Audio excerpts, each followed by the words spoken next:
Hey, Mike here. I just wanted to let you know that you can listen to Dark Poutine early and ad-free on Amazon Music, included with Prime.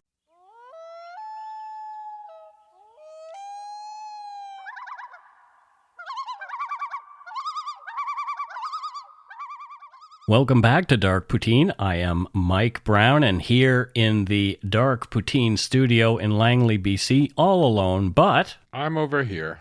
You're over there. And who are you again? I am Matthew. You say you want to introduce yourself, and then you don't even bother to do it. People know who I am. Don't you know who I am? Oh, no. I've created a monster. No. I'm not like that at all. No, Matthew Stockton. How are you today? I am good. That's good. I am good. I'm looking forward to... My mom's coming to visit on the 19th of this month. Oh, nice. Yeah. The views, information, and opinions expressed during the Dark Poutine podcast are solely those of the producer and do not necessarily represent those of Curious Cast, its affiliate, Global News, nor their parent company, Chorus Entertainment. Dark Poutine is not for the faint of heart or squeamish. Listener discretion is strongly advised. We're not experts on the topics we present, nor are we journalists. We're two ordinary Canadians chatting about crime and the dark side of history. Let's get to it. Put on your toque, grab yourself a double-double and a Nanaimo bar. It's time to scarf down some Dark Poutine. You are responsible for obtaining and maintaining at your own cost all equipment needed to listen to Dark Poutine. Dark Poutine can be addictive. Side effects may include, but not be limited to, pausing and questioning the system, elevated heart rate, pondering humanity, odd looks from colleagues as you laugh out loud at work, family members not into true crime worrying about you. Positive side effects may include some perspectives and opinions that you disagree with, as well as some wokeness and empathy. If you don't think Dark Poutine is for you, consult your doctor immediately.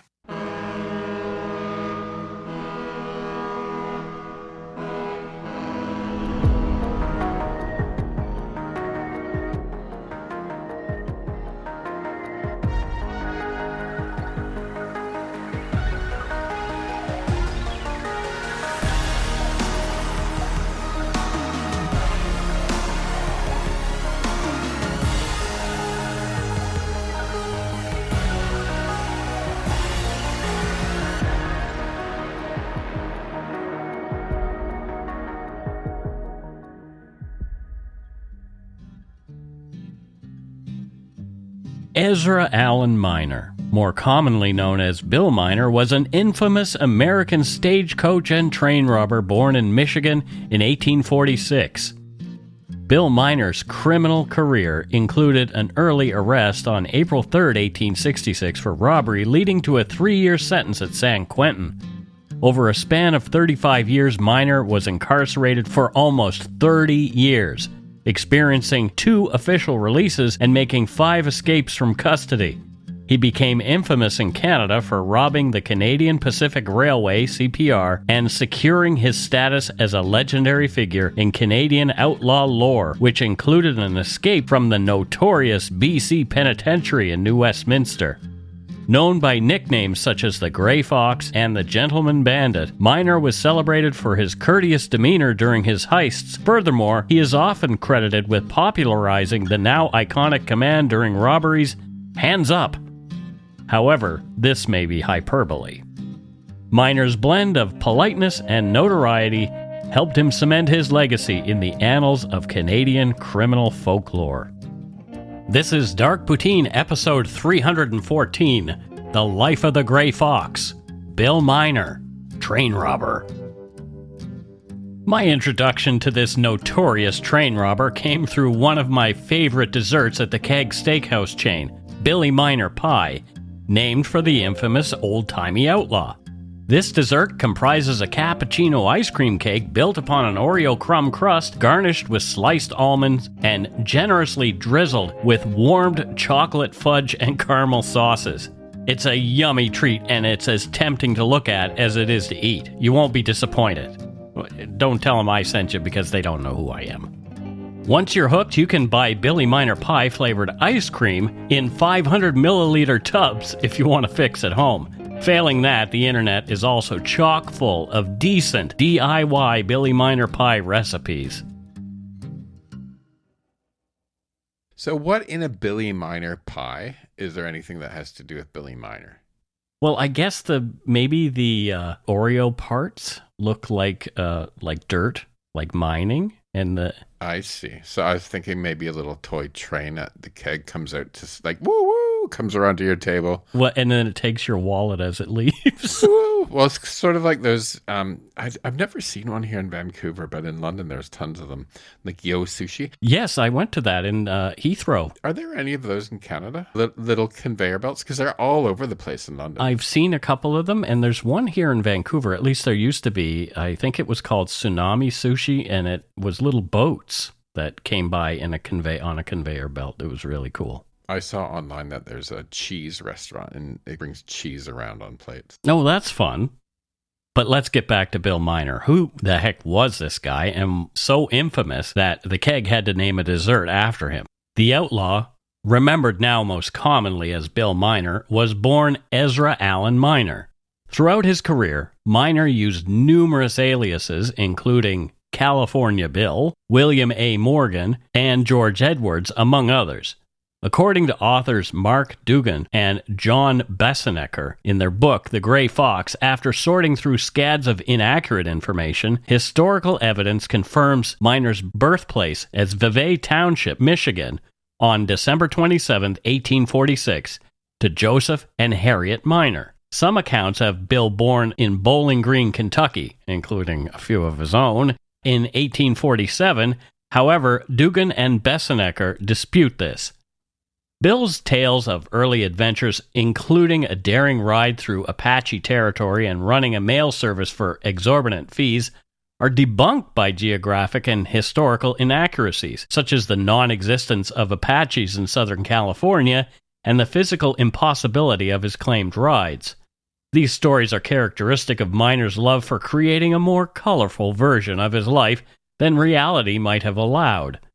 His actual background, the son of Joseph Miner from Connecticut and Harriet Jane from New York, who settled in Michigan, was far more mundane. This contrast highlights the disparity between the legend Miner wished to present and the verifiable facts of his family and origins. Bill's father, Joseph, was born in 1810 in New London, Connecticut, to Ezra and Mary Miner, and married Harriet Jane in 1833, who was born in 1816 in New York. The couple initially lived in Connecticut, where their first daughter, Harriet R., was born in 1834. They moved to Vevey Township, Ingham County, Michigan in 1836, where Joseph began farming.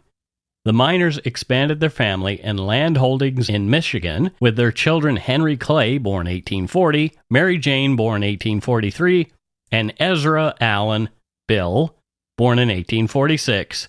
Joseph acquired land through bounty land laws, benefiting from ancestral service, supposedly in the War of 1812. After Joseph Miner's death, his estate was divided among his children. In 1859, Harriet Miner, his widow, arranged for a guardian to sell their Clinton property.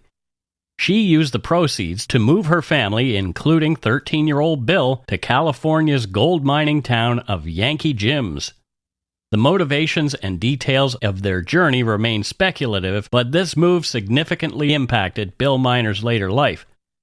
Bill's mother, Harriet, possibly homeschooled her sons. Meanwhile, Bill's brother Henry remained in Michigan, enlisting in the military in 1864, only to die of dysentery later that year, leading to a federal pension for Harriet, who then returned to Michigan, leaving her 18-year-old son Bill behind. In March 1864, Bill Miner communicated plans to visit his mother and possibly return east himself, but he didn't follow through.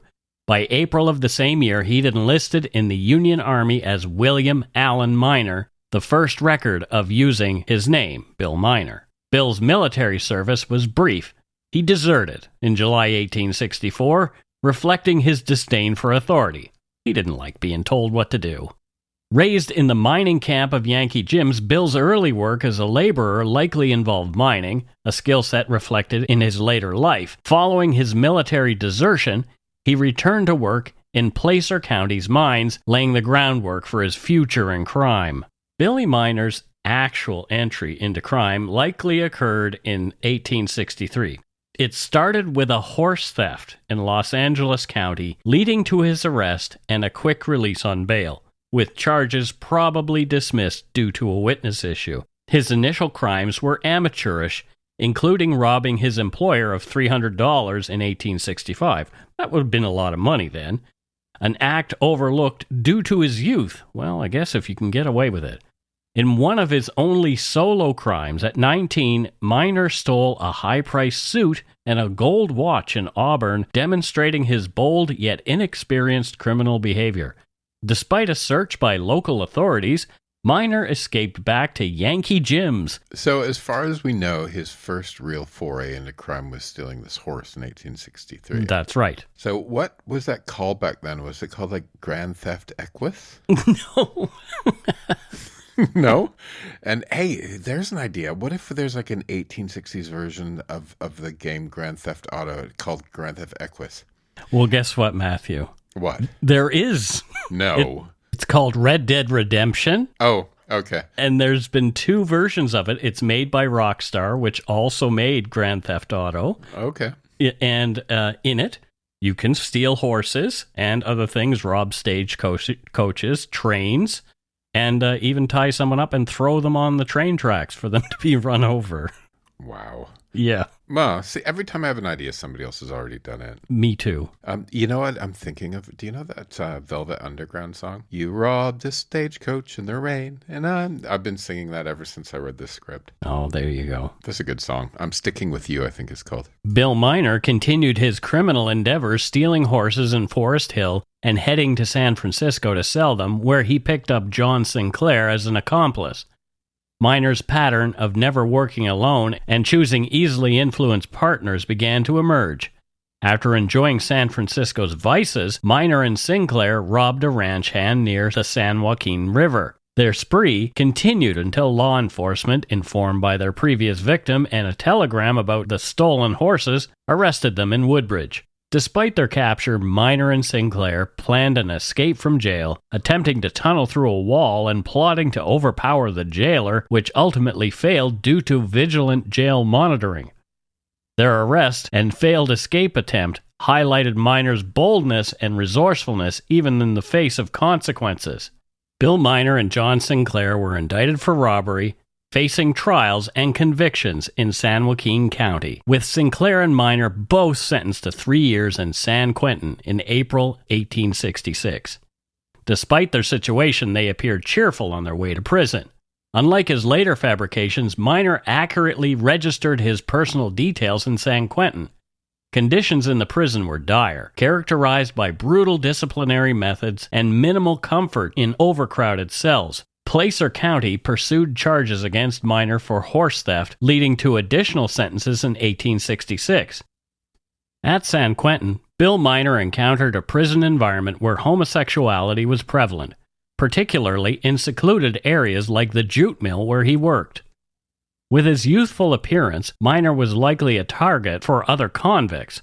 Sociological studies suggest that the absence of heterosexual opportunities led many prisoners, including Miner, to seek same-sex relationships as a means of maintaining their masculine identity and coping with the isolation from women.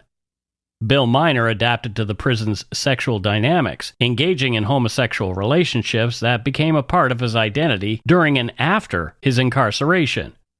These aspects of his personal life remained private until revealed by the Pinkerton Detective Agency in 1903 during an investigation.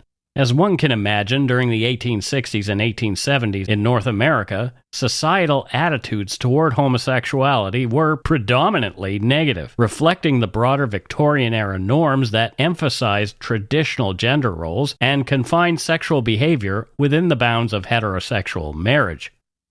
Homosexual acts were criminalized under sodomy laws in many states and provinces, and those engaging in same-sex relationships faced the risk of severe penalties, social ostracization, and violence. The period also marked the beginning of discussions around homosexuality in medical and psychiatric circles, often pathologizing it as a form of mental illness. Despite the societal condemnation and legal restrictions, burgeoning homosexual subcultures began to form in urban areas, providing some semblance of community and safety for those involved. These subcultures operated discreetly due to the ever-present risks of discovery and persecution.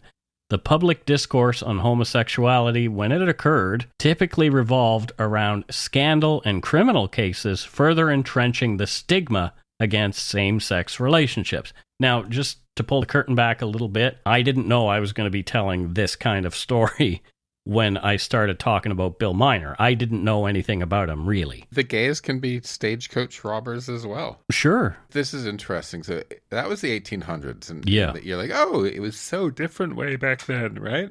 Well. But being gay was illegal in the U.S. until 1962 in Illinois. Then in 2003, Mike, 2003. Yeah. Not 1993, 2003, 21 years ago. 21 years ago. Lawrence versus Texas, the Supreme Court went all the way up and essentially invalidated all anti-gay laws. It was a 6-3 decision. Of course, there's members of the Supreme Court that voted against it that are still on the Supreme Court. Like who? Clarence Pubic Hair on the Coca-Cola Thomas. Oh, that guy. Yeah. Surprise, surprise. Yeah. Yeah. But also gay subcultures.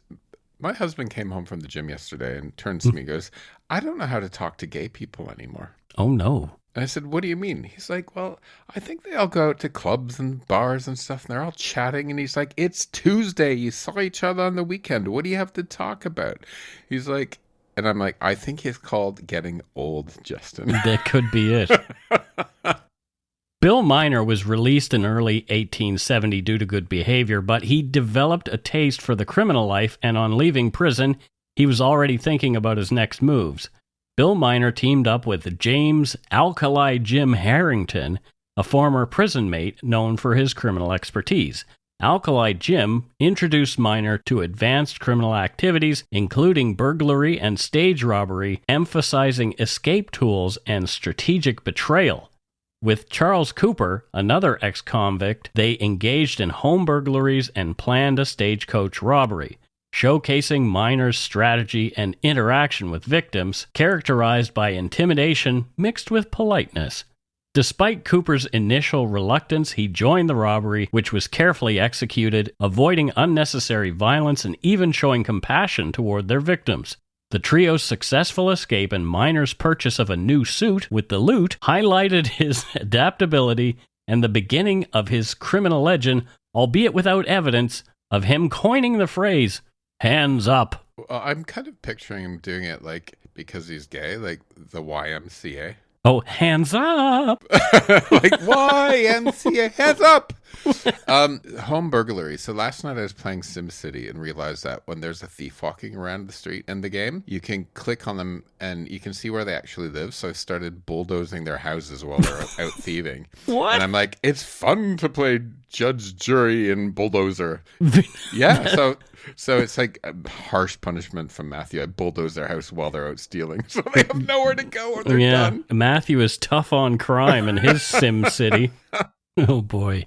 After their successful stagecoach robbery, Bill Miner, Alkali Jim, and their accomplice Charles Cooper found themselves in Stockton, California, not named after Matthew. Alkali Jim tasked Cooper with buying a shirt, leaving him behind with some money, while he and Miner vanished with the loot. Cooper's subsequent search for his partners in San Francisco and San Jose ended in his arrest and decision to inform on Miner and Alkali Jim due to their betrayal. Meanwhile, Miner and Alkali Jim attempted to trade stolen gold dust in San Francisco, but fled to San Jose upon arousing suspicion. They encountered law enforcement there, leading to a shootout, after which they escaped. Continuing their criminal activities, they weighed and traded their gold dust before heading to Mayfield, where Alkali Jim was arrested at his girlfriend's house. Despite efforts to escape and hide additional loot, law enforcement, using information from Cooper, managed to apprehend Miner in San Francisco. Both Alkali Jim and Bill Miner were indicted for robbery, with their trials resulting in a 10-year sentence to San Quentin each, Bill for his second time. Their desperate and ultimately failed escape attempts from jail underscored their determination to avoid punishment. Despite turning state's evidence to convict Bill Miner and Alkali Jim, Cooper returned to further criminal activities. Bill Miner and Alkali Jim Harrington returned to San Quentin in 1871 after their original sentences were overturned due to a successful appeal against being tried in shackles. However, their retrial in Calaveras County resulted in even harsher 13-year sentences each, aimed at discouraging similar appeals, effectively ignoring any previous time served. In the late 1800s, San Quentin State Prison, established in 1852, exemplified the period's harsh penal approach, prioritizing punishment over rehabilitation. Conditions within the prison were notoriously severe, with overcrowded cells, insufficient provisions, and a lack of adequate bedding and clothing to withstand the cold, damp climate of the San Francisco Bay Area. Nutrition was poor, and inmates endured forced labor without significant privileges or sentence reductions, contributing to the prison's operations and various state projects under strict supervision. Disciplinary measures were stringent, including corporal punishment and solitary confinement for infractions, with strict rules limiting communication to prevent escape attempts or rebellions. Medical care was rudimentary, failing to address inmates' health needs adequately, and opportunities for recreation and education were minimal. Despite the harsh conditions, escape attempts were common, though seldom successful, due to the prison's strategic security measures. The inmate population, including long-term old cons, which Bill Miner now was, navigated a complex hierarchy, finding ways to secure small privileges and engage in limited leisure activities. However, the overcrowded conditions also led to violence and exploitation among other inmates. Overall, life in San Quentin in the late 19th century was marked by extreme hardship and minimal prospects for rehabilitation or improvement, reflecting a broader punitive focus in the penal system of the era. Facing an extended sentence, Miner pursued legal routes for his release, writing numerous appeals and highlighting the retrial's unfairness and his mother's health.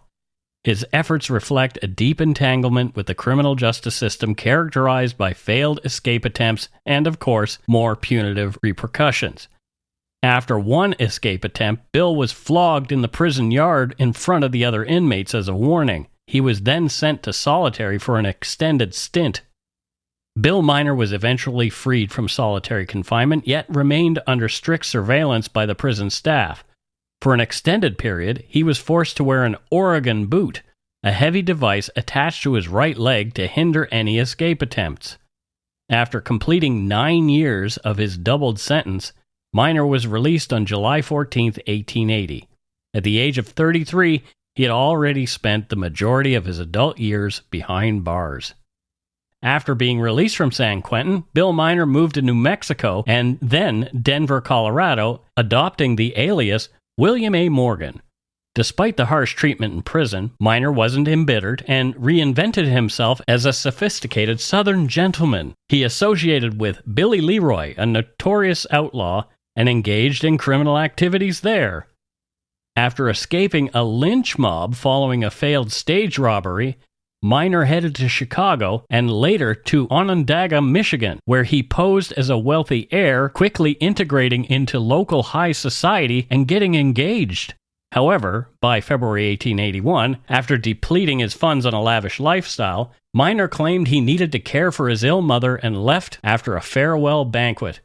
Back in Denver by March, Miner sold his fine clothes for practical gear, and with Stanton T. Jones planned to rob the Del Norte stage, demonstrating his ability to swiftly adapt and navigate through both high society and the criminal underworld. With Stanton T. Jones, Miner resumed his criminal activities, holding up a stagecoach for a modest haul and exhibiting his characteristic politeness during the robbery. After the robbery, Miner and Jones fled north, stealing horses to escape Sheriff Armstrong's pursuit. Despite their careful planning, they were captured without resistance, but managed to escape after Miner, who had hidden a revolver, disarmed their guard during a night camp. They fled to Arizona, where Miner's hands up became a known command among stagecoach drivers. The Pinkerton Agency, noting a pattern of robberies matching Miner's M.O., began to close in on him as he made his way to California. In Chinese Camp, California, Miner recuperated from illness and planned a stagecoach robbery with new accomplices, leading to a successful heist that resulted in significant loot. However, the robbery's connection to Miner was uncovered when he sent stolen sheet music to a woman he met at a ball, leading to a concentrated effort by law enforcement to capture him. Detective All of Wells Fargo, aided by Pinkerton detectives, launched a determined manhunt that led them to Miller's Ranch, a known hideout for criminals. After a tense standoff, Miner and his accomplices were captured. Despite initial resistance, one accomplice's confession led to the conviction of Miner for stagecoach robbery, resulting in a 25-year sentence. Miner returned to San Quentin just before Christmas, and this marked another chapter in his long history of incarceration. More after a quick break, including his time in Canada.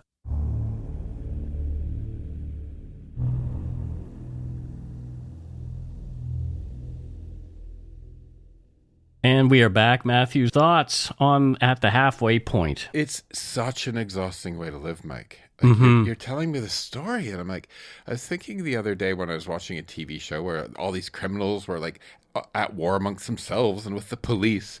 And I was thinking there has to be an easier way to live and to make money. Like who would choose to live like this? And that goes with any sort of ongoing criminal, like that getting caught and stealing and stuff like this. It's sort of like it just seems so hard. Like, like getting a job would be easier. I think it would. It's not as lucrative. Getting a job isn't as lucrative. It's like the old, people dealing drugs or whatever. Like, it's hard to come back to a Joe job because you don't have the glitz and the glamour. But did you ever read the book Freakonomics? I have not. A lot of people have told me that I should, and I do intend to read it. There's been lots of books, right? So one of the chapters is about how low-level drug dealers in places like New York actually make less money than they would working at McDonald's. There you go. So it's a myth. Yeah. Wow. Upon his return to San Quentin, Bill Miner was closely monitored due to his history of escapes. Yet he initially surprised prison officials by working diligently in the jute mill without causing issues. Despite this, Miner made another escape attempt, resulting in the loss of over 4 years of accumulated good time and subsequent confinement in the dungeon. After serving nearly 2 decades, he was released on June 17, 1902. Adopting the alias Bill Morgan, Miner left California to stay with his sister in Bellingham, Washington, just across the border from Vancouver, BC. He entered a world transformed by technological advances and new law enforcement techniques, including telegraphs and photographic records kept by Pinkerton's detective agency, making it harder for fugitives to evade capture. Miner discovered that the landscape of crime had also shifted with the decline of stagecoach lines due to their vulnerability to robbery. Mine managers had turned to the railroad as a safer alternative for transporting gold, presenting new challenges to robbers. With its speed and fortified express cars, trains required outlaws to adapt their strategies beyond simple highway robbery to successfully target these moving fortresses, signaling a new era in the annals of North American outlawry. But this didn't stop Bill Miner. He loved a challenge. After 2 decades in prison, 54-year-old Bill Miner, unfazed by his past ordeals in San Quentin, refused to retire from his life of crime. He soon befriended Charles Hohen, a young orphan, and another man who called himself Williams, forming a new gang. The group concocted a plan to rob a train, leading to an attempted heist near Portland involving dynamite and a confrontation with train personnel that resulted in injuries, but ultimately failed due to inexperience and mishaps. He's at it again. This guy's just incredible. Mm-hmm. He's dedicated to his profession, that's for sure. He certainly is. I mean, maybe he likes doing it. I have a feeling he's going to keep going from this point on. You are correct. It's kind of nice to be able to talk about somebody who's not killing people. It is kind of nice to be talking about, more benign crimes like train robbery. Yeah, true. Following the botched robbery, Miner returned to Whatcom, Washington, under the alias Bill Morgan to lay low and recuperate.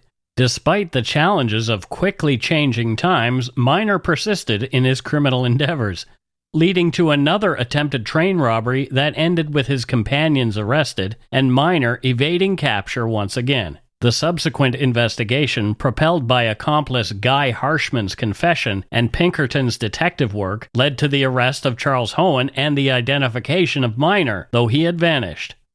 As law enforcement closed in, Miner escaped across the border to Princeton in the interior of British Columbia, assuming another identity as a Texan gentleman, George W. Edwards. He told the locals he owned a gold mine in South America. Why not? Bill Miner, now also known as George Edwards, quickly became acquainted with William Shorty Dunn, a local sawmill worker and prospector. Their friendship grew through shared bear hunting trips and cattle drives, which cleverly served as alibis for their involvement in planning train robberies. Miner became a beloved figure in Princeton, primarily known for his affectionate relationship with his intelligent horse, Pat, and his generosity toward local children, offering them free rides and even building a skating rink for their enjoyment. It is widely held that Bill Miner carried out the first recorded train robbery in British Columbia on September 10, 1904, near Silverdale, approximately 35 kilometers, 22 miles east of Vancouver, close to Mission City. While Miner is frequently cited as the culprit behind this heist, conclusive evidence linking him or his associates directly to the Silverdale robbery has never been established. The Great Northern Train robbery near Seattle in 1905 netted $30,000 and was also suspected to be Miner's work. So that explains how he can build a skating rink. Yeah, and he's doing okay at this, but $30,000 back then is over $1 million now. Yeah. What was his real name? Ezra? Yeah, Ezra. Yeah, Ezra's a much better name, actually. I think it is. It sounds fancier. Ezra Allen Miner was his. My apologies to Billy, who listens and who works at my local grocery store. I don't mean it that way. Yeah. It suits you, Billy. But Ezra's a cool name. $30 grand, $1 million. Just retire, Billy. Yeah. Just retire. Come on, like it's enough. Despite his criminal endeavors, Miner led a seemingly peaceful life, socializing with local farmers and families and maintaining a reputation for kindness among the community's children and adults. He always appeared financially comfortable, always having money despite not working traditional jobs. Gee, I wonder where he's getting it. In the spring of 1906, Miner and Dunn joined a new companion, Louis Colquhoun. They planned a quote-unquote prospecting trip to cover their true intention, robbing a gold-bearing Canadian Pacific Railroad train.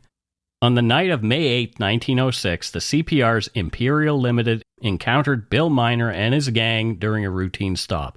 Masked and armed, Miner and his accomplices commandeered the train, ordering it to a halt at milepost 116 for what they believed would be a lucrative robbery. However, their plan to raid the mail car for a significant payroll shipment destined for San Francisco was foiled when they mistakenly targeted the baggage car instead, missing out on $40,000 in banknotes and gold, but amusingly stealing $15 and some kidney pills. What's a kidney pill? I don't know. So it's probably some weird snake oil thing. That's what I'm thinking. I'm thinking this is like 1906. Just sugar pills. It's like, here's the kidney pills. Will help you live longer. And take these. You'll live forever on these kidney pills. Kidney pills. Oh, my arms hurts. Here's an arm pill. Here's take a kidney pill. You'll feel way better. Today they're called barbiturates. Anyway. Following the botched robbery, the gang retreated, leaving behind the evidence that led Constable W.L. Fernie and some indigenous scouts on a determined pursuit through the challenging terrain and conditions. Despite losing their horses and being forced to continue on foot, the robbers left a distinctive trail, leading Fernie directly to them. Discovered while casually having lunch, Miner attempted to bluff his way through the encounter with Sergeant Wilson and the posse, claiming they were merely prospecting. However, Dunn's panicked reaction and subsequent shootout revealed their true identities. Damn it, Dunn. Like, really? There's always that one friend, like, when you're, like, when you're all, like, completely twatted and you're trying to get in the nightclub, and, like, the one friend that just acts like a total moron so you don't get in. I have the same one that comes to mind every single time this kind of thing comes up. and I think, yeah, there was a Dunn in my life whenever we try to get into nightclubs. Yep.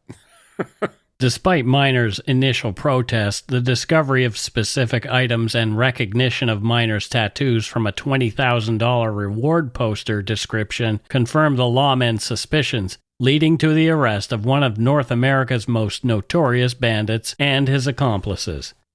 The trial of Bill Miner and his cohorts in Kamloops on May 28 became a public spectacle, drawing crowds eager to witness the proceedings against the well-known bandits. The initial jury could not reach a unanimous verdict due to one juror's reluctance to convict, reflecting a sentiment that Miner's actions against the CPR were less harmful than the railway's daily operations.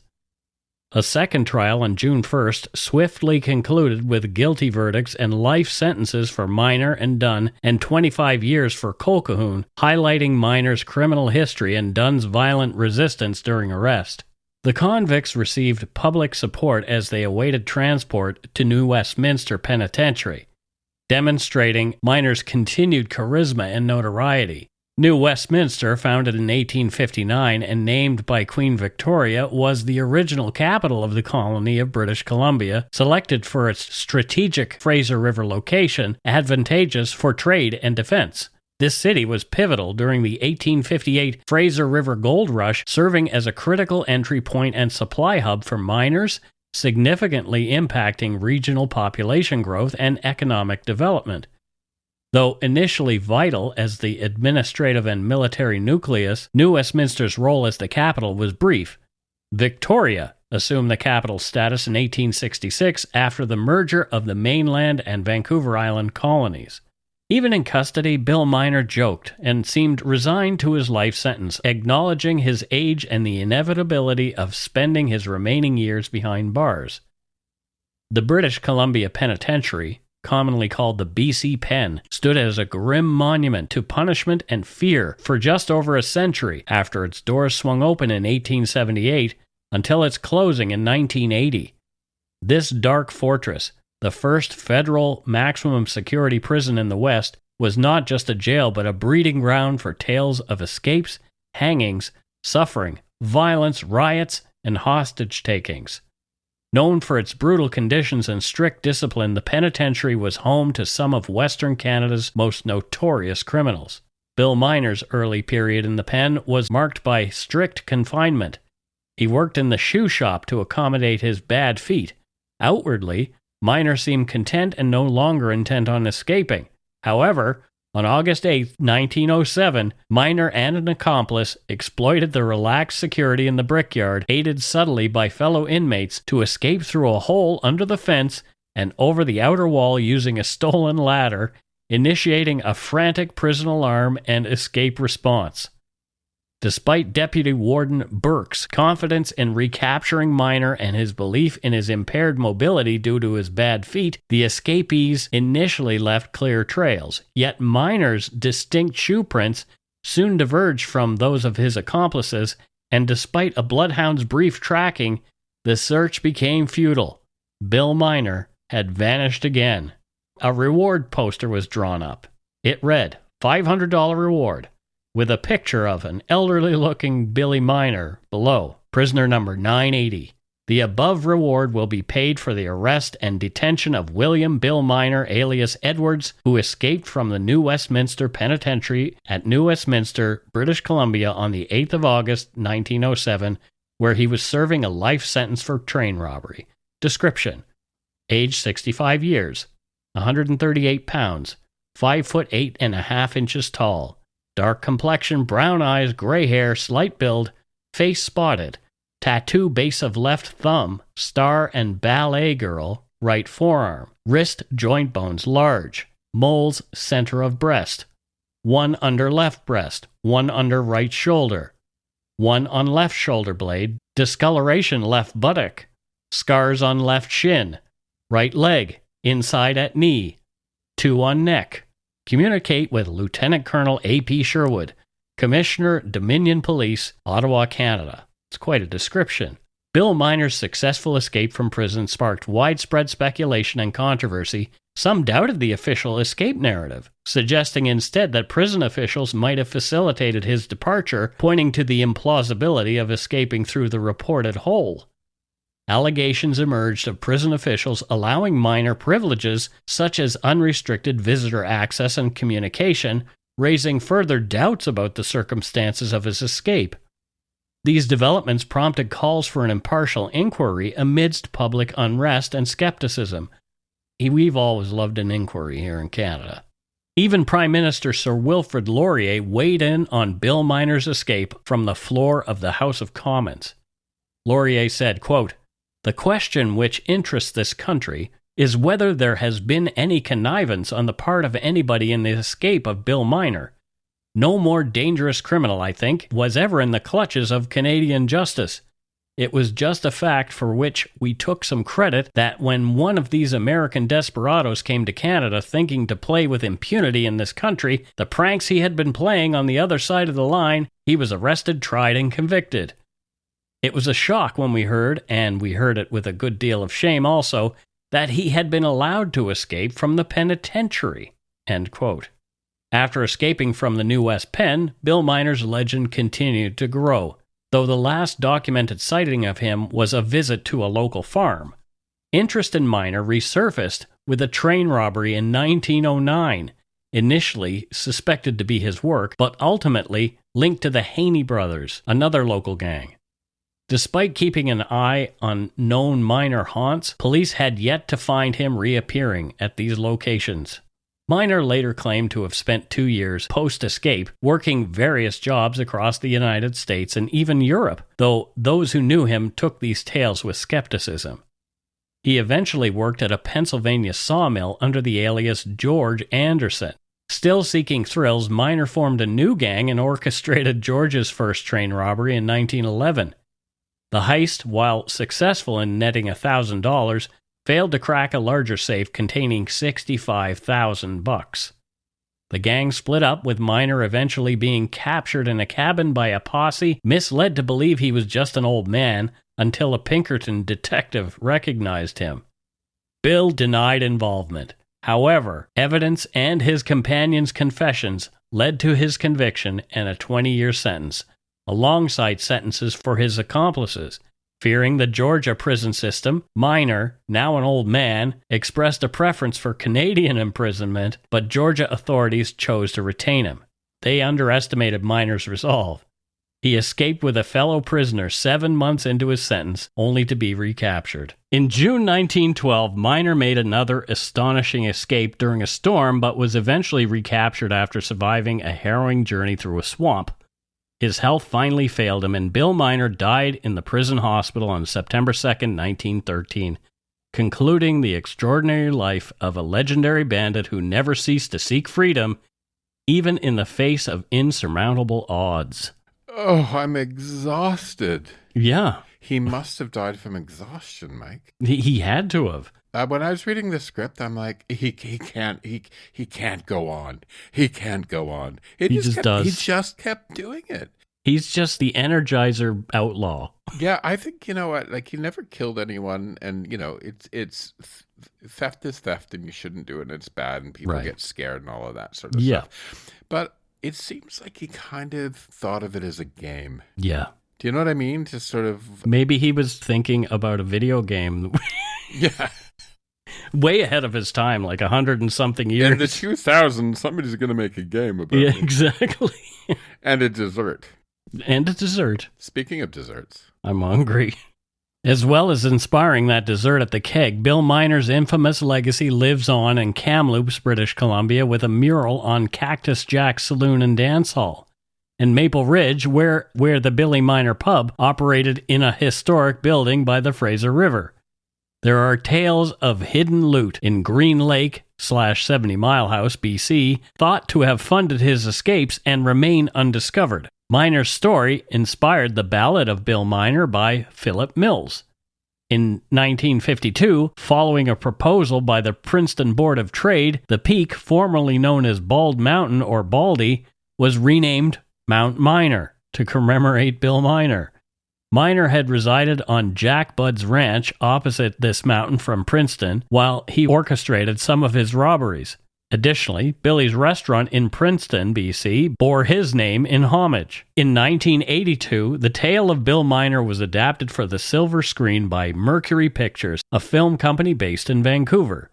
The film, titled The Grey Fox, and directed by Philip Borsos, who also co-produced it, introduced audiences to another moniker for the notorious Bandit, blending elements of historical fact, folklore, and imaginative fiction. The Grey Fox chronicles Miner's life following his release from San Quentin in 1901 up to his capture and subsequent incarceration, surrounded by a throng of admirers. Richard Farnsworth's portrayal of Bill Miner received widespread critical praise, earning the film a Golden Globe nomination and 5 Genie Awards, the Canadian version of those awards, cementing its status as one of Canada's most celebrated cinematic achievements. Penticton, British Columbia's Tin Whistle Brewing Company, introduced a red ale called Hands Up as a nod to Bill Miner. In 2014, Miner's watch and other items were stolen from the Royal BC Museum in Victoria. The Victoria Police, with assistance from the Port Alberni RCMP, recovered the stolen items and apprehended those responsible. Commemorating the 40th anniversary of the Kamloops Interior Summer School of Music in 2018, the composer Robert Buckley created The Legend of Billy Miner, a concert band piece. This work starts with a ragtime tune that evokes the period of Miner's exploits, moves through a narrative of train robbery and chase, introduces a poignant theme representing Miner's imprisonment, and finishes with a joyful return to the ragtime melody celebrating Miner's infamous legacy. Bill Miner rests in Memory Hill Cemetery in Milledgeville, Georgia, where initially his gravestone was mistakenly placed in an incorrect location, bore a misspelling of his name, and listed an inaccurate year of death. Oh well, you can't get everything right, or anything in this case. A correctly spelled and accurately dated headstone has since been installed in the proper location, while the original marker remains in its initial position. I guess it's a piece of history. But why do you think Wild West criminals are still so popular with people, Matthew? I don't really, I have my own ideas about it, but I just want to hear what yours are. I think that we have a romantic view of that era where there was, I think there's something inside of us that yearns for the sort of freedom and independence that the West back then was. Sort of strike out, make your own. There were laws, but less laws, and it was just up to you, and it was all freewheeling. And I think there's something innate in us that in a society where everything is so confined in so many other ways, right? Yeah. That that the story of some within that atmosphere, somebody being even freer than everybody else, you know, sure, trying to get away with things, sort of resonates with us. There you go. What are your thoughts? I think along the same way, and it's just, even though he didn't spend a lot of his life free, he was taking his liberty very seriously by doing whatever he wanted with it. Yeah. You know? Yeah. And I think that's kind of what's attractive to people, is just there's a bit of a zest for life with those old-timey criminals, you know? Yeah. And that is it for Dark Poutine episode 314, The Life of the Grey Fox, Bill Miner, Train Robber.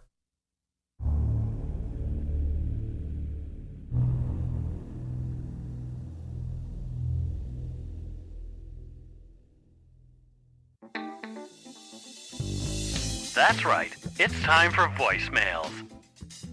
You can leave us a message at 1-877-327-5786 or 1-877-DARK-PTN. We'd love to hear from you. Let's see who called us this week. Alrighty, let's listen to our first voicemail. You ready, Matthew?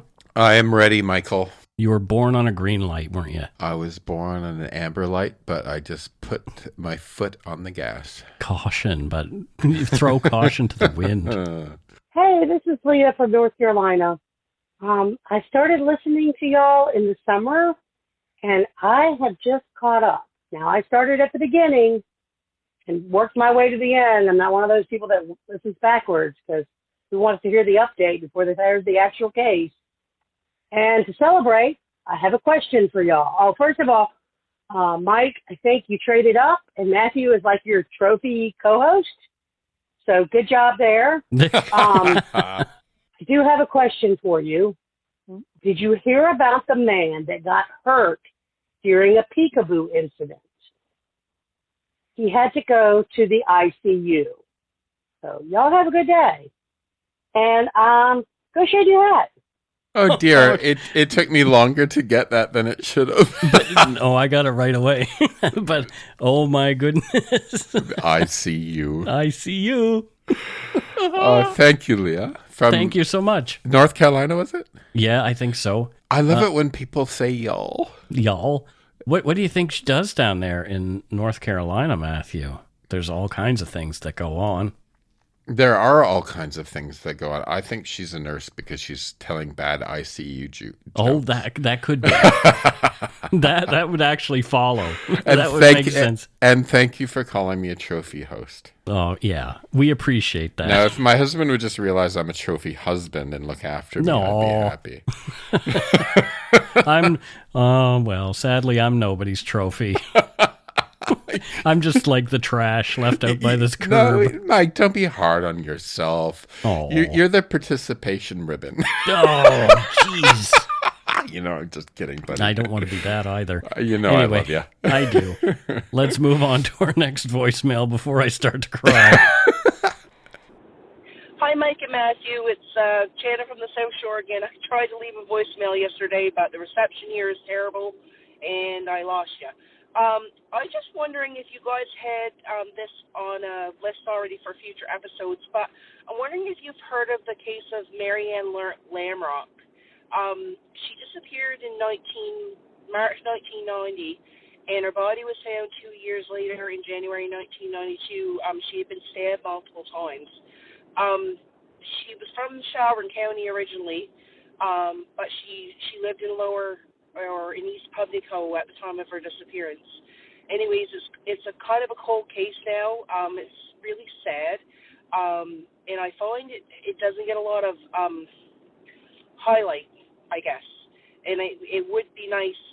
She does have brothers and sisters that are still, waiting for closure. And unfortunately, her mom passed away before they could find out anything. But it's a case I grew up hearing about because she was known for hitchhiking, and they believe that's how it happened. Anyways, my parents used to say about, this is why you don't hitchhike. And it just always stuck with me as kind of a tragic case. And I mean, she was 25 at the time when she disappeared. And it's kind of been sitting with me the last 6 weeks because the anniversary of her disappearance was back in March. So anyways, I just wanted to bring you guys attention to that case. And again, like I said, it's on, I believe there's like a substantial reward for information on Crime Stoppers Nova Scotia. But anyways, it would be a really good episode idea, and I know that you guys said that you would bring attention to either missing or unsolved cases. Yeah. Anyways, just figured I'd give you guys that idea. It's something I've got a lot of research on myself, just because, like I said, I kind of looked into it a few months ago and had some stuff saved, and I don't know, figured it'd be a good idea for a show. Anyways, hope you guys have a good day, and if my reception sucks, I'm sorry. Anyways, go take a crap in your Duke. Bye. Well, thanks for calling again. Much appreciated. Oh, that hometown accent really gets me every single time I get so homesick. And so I looked up this case when you left this voicemail. Please, please, please email me with everything you have on it, and I'll do some more research, and maybe we'll do a couple. I have some ideas about who I think might be responsible for that. I mean, I'm just throwing it out there. But one person who was a serial killer doing his thing in Nova Scotia at the time was Michael Wayne McGray, who was known for picking up hitchhikers and that kind of thing. I don't know if he was in the province at the time, but, it's really interesting. If you want to Google her, Mary Ann Lamrock, Lamrock, there's a page on the Nova Scotia .ca website, the Government of Nova Scotia website, that tells pretty much everything the police are willing to release, and it's 4 paragraphs. So that's probably why you haven't heard anything. But if you have more, by all means, please send it to me, and we'll look into doing an episode. If we can do something, maybe this is the hard part about doing unsolved cases. A lot of times we don't hear anything about what happened until after the person is caught, and then the whole thing kind of unravels. So if you have other information than I've already been able to find, I would love to have it. Anyway, so that's that. Thank you for calling, and we've got one more voicemail this week. Okay, we got a lovely. I was laughing my ass off. I think somebody might have been into some festivities. Yeah, but very, very, very fun call. But she followed up saying, "Please don't play this." So we're not. Yeah. But just to let you know, we got your call. Thank you, Mike, and I had a nice chuckle over it. We had a bit of a giggle. Yeah, and she was talking about The Voice. Her parents liked The Voice because it was more uplifting than American Idol. Was that the something? Order? Yeah, or the other way around. Yeah, one or the other, which is hilarious. Yeah, and then it's more uplifting. Then she said F in reality shows. That's it for this week's voicemails. Again, you can leave us one at 1-877-327-5786 or 1-877-DARK-PTN. We'd love to hear from you, even if it is just to say hi and to tell us to go shit in our hats. If you're stumped for what to chat with us about, a quick story is welcome. So we don't have any patrons this week, but we do have a Donut Money donor who sent us a pretty good chunk, and his name is Dwayne Burke, and he sent us money before. He says, "Time for me to pay up again. Take care, fellas." Aww. Thanks, Dwayne. And so... where does Dwayne live? Because he's probably moved since last time, and he's changed jobs. Has he moved and changed jobs? Yeah, sure. So, I don't remember which job we gave him or where he lived last time, so... I can't remember either. Is there any way I can find out? So, he has new stuff because he's moved, and he has new jobs. So I think that he's... You know where I think he lives? I think he lives in, there's an old, since we're talking about miners in today's episode. Sure. There's an old mining town called Bodie, California. Ooh. And where is that? And Bodie, California. But where is Bodie in California? I don't know, Bodie. So, but what's really cool is, and one article describes it as, it looked like it was left mid-sentence because there's still like, the stores are still stocked and the whole place is empty, but there's a curse if you take anything. Mm-hmm. So I think he lives in this ghost town of Bodie. Ooh. And what he does is just to freak out the tourists. He sort of like gets up to shenanigans pretending he's a ghost, and that's his job. Wow. Yeah. So Bodie, just so you know, is in east of the Sierra Nevada mountain range in Mono County, California, and it's about 75 miles or 121 kilometers southeast of Lake Tahoe. That's what I said. Did you say? No, you didn't say that. Anyway, thank you so much for giving. We really appreciate it. Extra love from us. Thanks to all our patrons and Donut Money donors, past and present, for your generosity. It helps to keep the show going. You can become a patron of Dark Poutine at patreon.com/darkpoutine. For a one-time donation, you can send us donut money via PayPal using our email address, darkpoutinepodcast@gmail.com. If you don't already subscribe to the show, it would mean a lot if you did. You can easily find Dark Poutine on Apple Podcasts, Spotify, or wherever you listen to your favorite shows. If you haven't gotten yours yet, my book, Murder, Madness, and Mayhem, is available to order via a link on the Dark Poutine website. And speaking of darkpoutine.com, please check it out for show notes and other cool stuff. We'd appreciate it if you took the time to give Dark Poutine a like or a follow on Facebook and Instagram. Most importantly, thank you for listening. And tell your friends about us. Word of mouth is a powerful thing. And that is it for this episode of Dark Poutine. So until next time, Don't forget to be a good egg and not a bad apple, and share your Billy Miner pie with somebody when you're at the keg next time. Choo-choo. Take care, everybody.